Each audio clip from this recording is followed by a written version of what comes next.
sắp xếp là tình của su apu in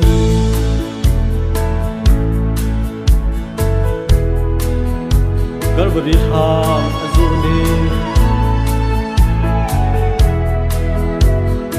idinga mona leido pachu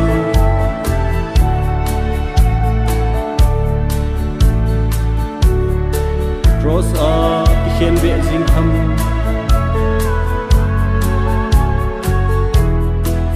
mi chon se nang le ke hin na ding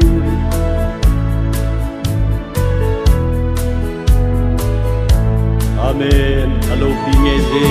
asane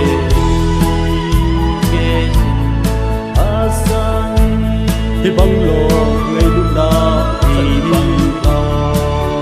ngai du na ka chan he ka se chin he oi du ka ka se chin he boy pa ka nang bo hin va choi jing ta ge amen ka choi ta ge oh han dam bu na tu na ma chu Keidinga kadana ahi amen hallelujah Lingluku laku chu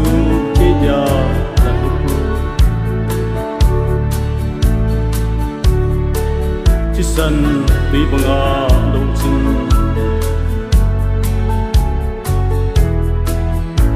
Ka chon se isok thing pi amen hallelujah Amen. Alo pinge je asange ke asange hi bang lo ngai du na hi bang lo ngai du na ka chan he se chin he pu ka ka se chin te boy pa ka ang bo kin fa choi jing ta nge amen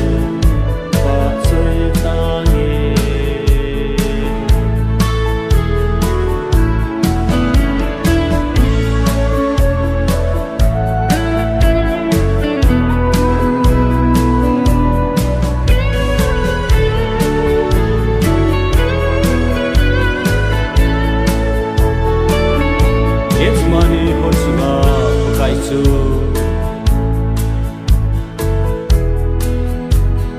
Atave unti sandonin amen Alung don niam ding koi ma lo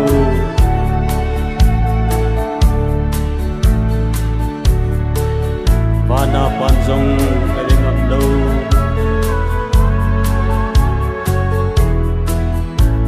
Thandam bu yesu